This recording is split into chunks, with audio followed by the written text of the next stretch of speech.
Now, I love to hunt deer with any weapon, depending on the type of season, time of the year, state I'm going to. If it's a day-and-a-half hunt, whatever it is, you know, hunted gun season, public land in Pennsylvania, Michigan last year. And I love hunting with a bow. So half my sits during gun season last year in Wisconsin were with a bow. The first time I could hunt with a gun last year during gun season in Wisconsin, I hunted with a bow.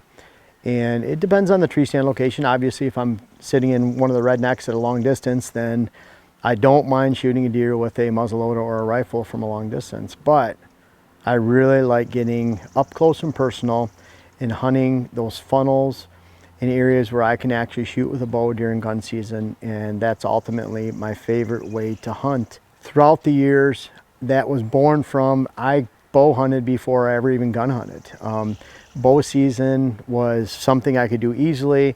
Dad could drop my brother and Kevin and I off when we were young, probably at an age where he shouldn't have dropped us off, and we could go out and hunt. And we loved practicing. We could shoot in the yard.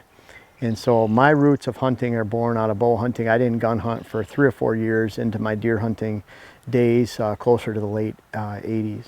That fast forwarded into I love shooting my bow. Oakland County Sportsman's Club, they had the Broadhead League. I started shooting that probably in '87.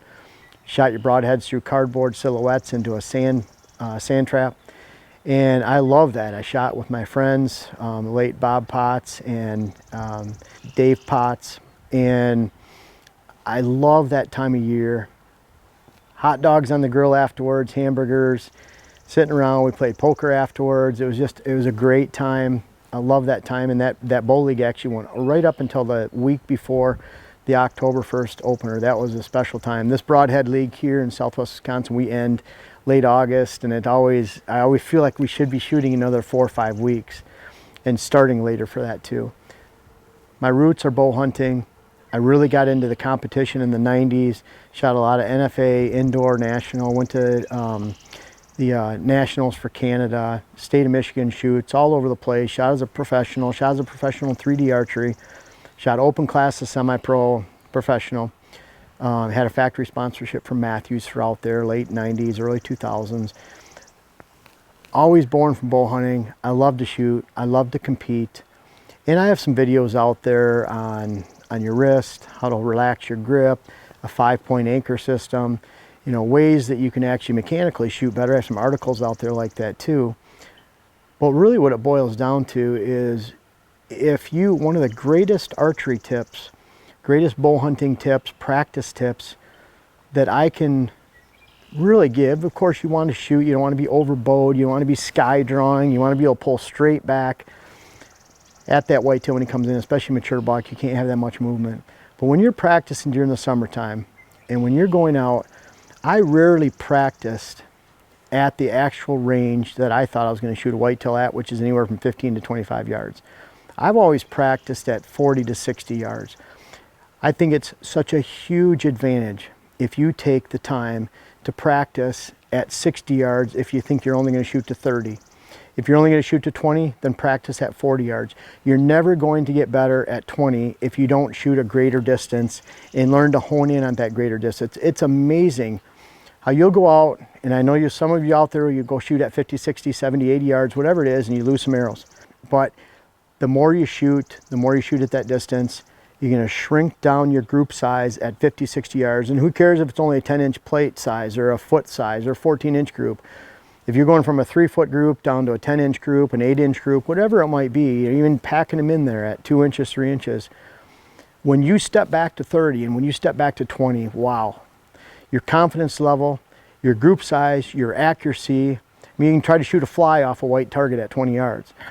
Your ability to really hone in your yardage is greatly increased. Your accuracy is greatly increased by stepping back and shooting a much greater distance, often double the distance that you would hunt with on the range.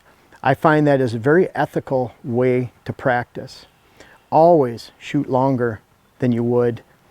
Of course, you want to shoot 20 yards, 25 yards, see where you're at, 15 yards.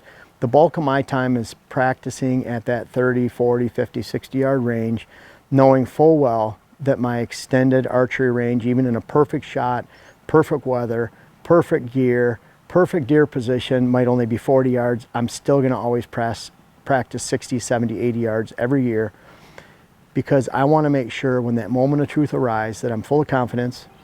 I know that I can shoot that with almost my eyes closed. It feels good. I'm relaxed. The confidence level is very high. The accuracy levels are very high. I don't even have to think about it. Then it boils down to using a rangefinder when you're on stand, making sure you have a location for all your trees, making sure you're taking a good ethical shot at the deer when it's within your wheelhouse. And try it this year. It's one of the best archery tips other than the shooting mechanics, making sure you're not overbowed. But it's one of the best archery tips I can give you this season as you're extending into the hunting season, and especially the summer practice season coming up. And hey, if there's any of you shooting those old broadhead silhouette leagues, I'm jealous of you. I liked those leagues in the past. They were a lot of fun. Brings back some great teenage memories. And I'm still shooting a bow today. I love a vertical bow. And it's a great practice tip. I urge you to try it this summer and into the fall.